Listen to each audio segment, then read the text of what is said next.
almost felt like a mini tornado. It's not the sort of thing you usually see in Vermont. That was surprising. At least, not in the summer. If we do, it's snowstorms. But Saturday night in Heinsberg, trees along Turkey Lane snapped. We just heard the leaves hitting the ground. Like wishbones. My dad and I came out to inspect the front yard, and we saw that this tree was down. Emily Provost and her mom were in their living room. When we could see the trees falling right next to us. All over the yard. We could hear the bending and creaking. Seems that everyone was taken back by the damage. But maybe nothing is more impressive than this, the root ball of a 100-year-old maple tree. The roots ripped up by the wind last night, the tree itself nearly crushing the house behind it. Yeah, there is a house somewhere back there. Wow.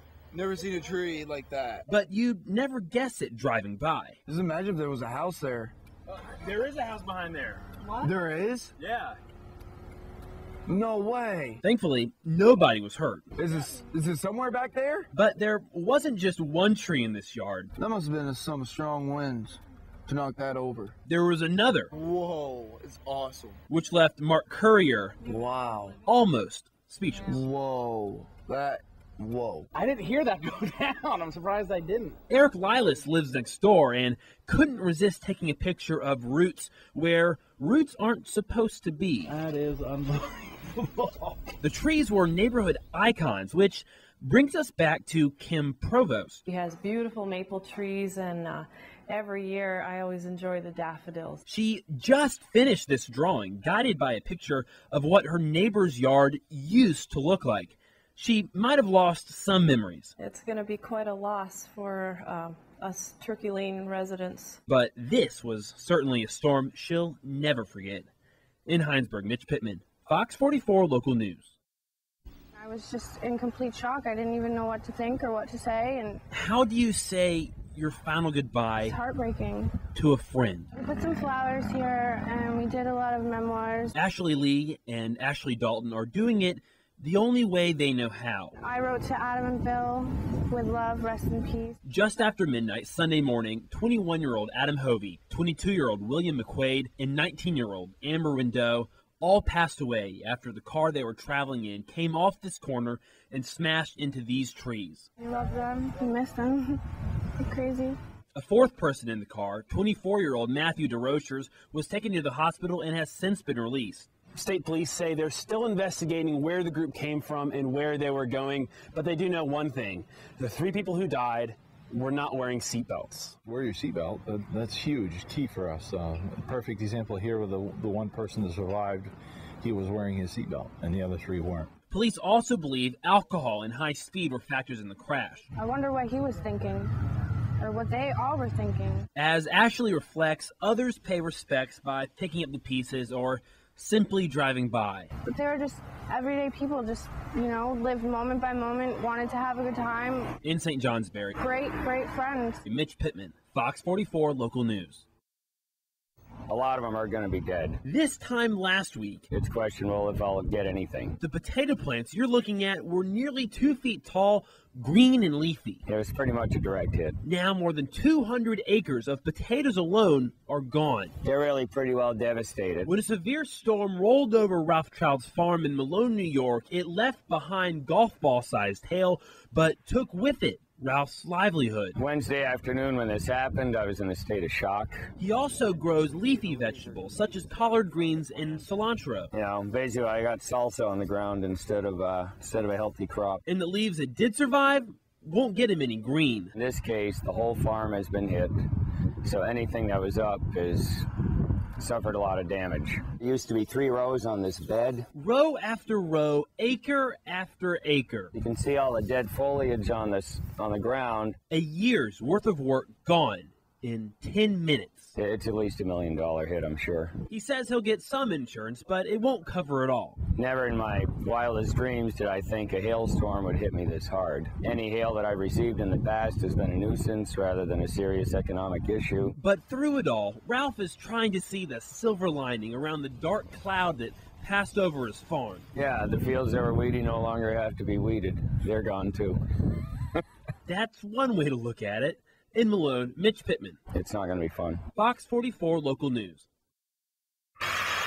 It was a little warm. More than 2 centuries of history It's kind of a warm day. erased in less than an hour. You could feel the heat from quite a ways away. Morrisonville Fire Chief Steve Brown said the fire was so hot it warped windows, singed signs, and gave crews no chance to save the historic building. The fire was fully involved when we got here. The owner of the property says the barn was built in 1800 as a carriage house to accompany the neighboring tavern. He said it was a popular spot back in the day because of its position directly on the town line. When it was too late for liquor in Peru, patrons would just cross the room into Schuyler Falls where it was legal. Although there were no horses in the old barn, there was a Mustang outside, but the owner says he'll miss the most. But firefighters say there is an upside. You guys did a good job saving the house. Mutual aid was here pretty quick. But the fire was too fast for the barn and the smoldering history it left behind.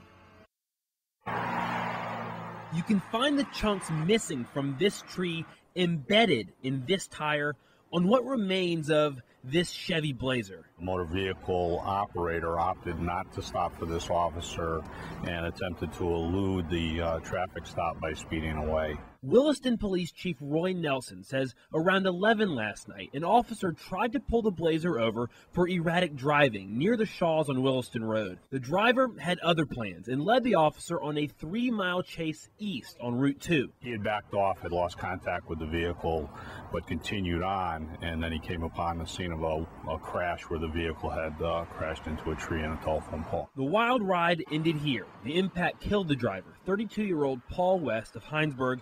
His passenger, 35-year-old James Savard of Burlington, was taken to the hospital with non-life-threatening injuries. Police are still investigating just how fast the car was going, but the chief says his officer was right in calling off the chase. Got to a point where the officer had made a decision that, nope, this isn't worth it, and he backed off it, which was appropriate to do. Nelson also says they're still trying to figure out why West didn't stop, but he does know one thing. It's an unfortunate incident here that this operator opted not to comply with a simple signal to pull over and stop. If he had, we wouldn't be standing here right now. Been a great preseason thus far. It's that time of year. Well, they probably dread the start of school for sure. Football practice at Essex High School. The start of school always brings with it the first game of the season. The first game of the season for everyone. Let's go, hustle, play fast. Everyone except Alex Maglione. I would rather be out with the rest of my boys playing football. You see, Alex is injured. What you might not see is where. I went up to coach and I said, I think I have a concussion. Alex's story is becoming more common. A new report shows concussion visits to the ER have more than tripled in the last 10 years. Safety's got to be first and foremost. Charlie Burnett is Alex's coach. Definitely a heightened awareness around the issue as more and more research is done. The question is, why the increase in diagnosed concussions? More awareness or more kids getting hurt? It's probably a little bit of both. Dr. Stephen Leffler is head of the ER at Fletcher Allen. I think the new study highlights that we have increased awareness of concussions, which is a good thing. They're treating it better. They're looking out for it more and making sure people are more aware of it. And even though it hurts him not to start this Friday, let's go, boys, block! He knows it will hurt less than the alternative. It's your brain that you're messing with, so I don't want to get right back out there and make it worse and potentially hurt myself for the rest of my life.